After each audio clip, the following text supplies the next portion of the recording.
મારી ચેનલમાં તમારું સ્વાગત છે। આજે આપણે શિયાળામાં ઘણા બધા વસાણા બનતા હોય છે અને એમાંથી જ એક ખજૂર પાક પણ ખૂબ જ બનતો હોય છે। તો ચલો આજે એકદમ સરળ રીતથી ખજૂર પાક બનાવીએ અને જો રેસીપી પસંદ આવે તો વિડીયોને લાઈક અને ચેનલને સબસ્ક્રાઈબ કરવાનું ના ભૂલતા। તો ખજૂર પાક બનાવવા માટે મેં અહીં એકદમ જાડા તળિયાવાળી કઢાઈ લીધી છે, જેમાં અડધા કપ જેટલું જામેલું ઘી લેવાનું છે, જેને આપણે ઠીણું ઘી પણ કહીએ છીએ। હવે ઘી મેલ્ટ થાય એટલે સૌપ્રથમ આપણે આ ઘીમાં કાજુ બદામ છે એને ફ્રાય કરી લઈશું। તમે તમારી ચોઈસના કોઈ પણ ડ્રાયફ્રૂટ એડ કરી શકો છો।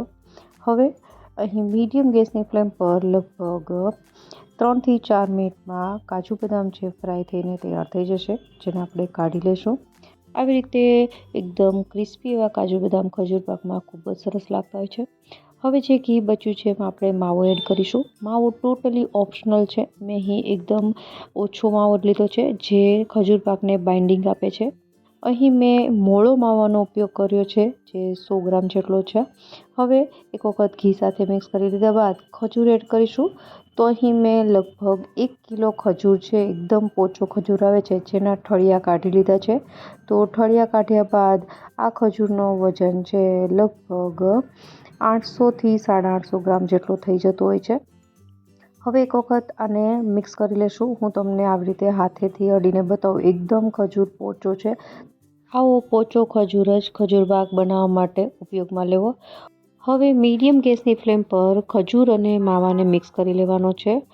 અહીં માવાનો ઉપયોગ જસ્ટ ખજૂર પાકને બાઇન્ડિંગ દેવા માટે કરીએ છીએ, અને જો તમારી પાસે માવો અવેલેબલ ન હોય તો તમે માવાની જગ્યાએ મિલ્ક પાવડરનો ઉપયોગ પણ કરી શકો, અને જો એ પણ ઉપયોગ કરવા ન માગતા હોય તો તમે એમનેમ પણ બનાવી શકો છો। જો તમે એમનેમ બનાવતા હોય તો તમારે ખાંડની ચાસણી બનાવવી પડે છે, જેનાથી થોડું ખજૂર પાકનું બાઇન્ડિંગ આવે, પણ અહીં આપણે ખાંડની ચાસણી નથી બનાવતા, એમનેમ જ ખજૂર પાક બનાવીએ છીએ, એટલા માટે મેં માવાનો ઉપયોગ કર્યો છે।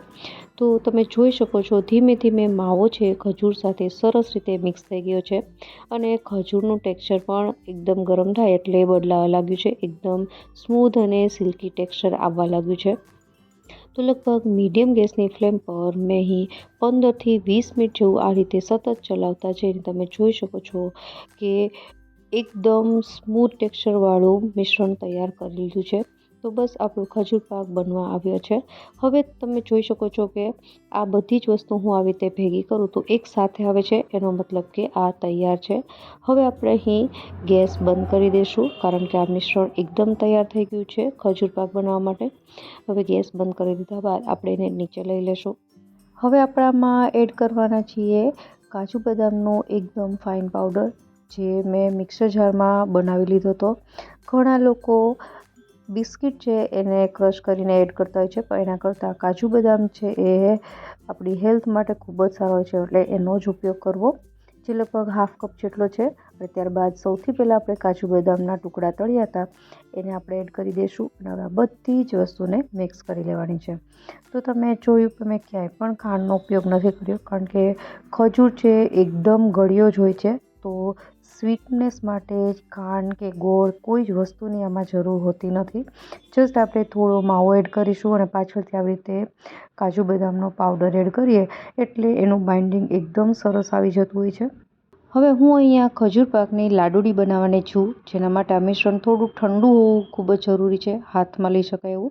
પણ જો તમારે એના સ્ક્વેર શેપમાં ઢેફલા પાડવા હોય તો તમે એને પ્લેટમાં સેટ કરી અને એને 1 થી 2 કલાક માટે રાખી શકો છો, અને ત્યારબાદ છરીની મદદથી સ્ક્વેર શેપ પાડી શકો છો। હવે આ મિશ્રણ ઠંડુ થઈ ગયું છે તો મેં હાથ ઘીવાળા કરી લીધા છે, અને આ રીતની લાડુળી હું વાળી લઈશ। તો તમે જોઈ શકો છો એકદમ હેલ્ધી એવા આપણા ખજૂર પાકની લાડુળી તૈયાર છે।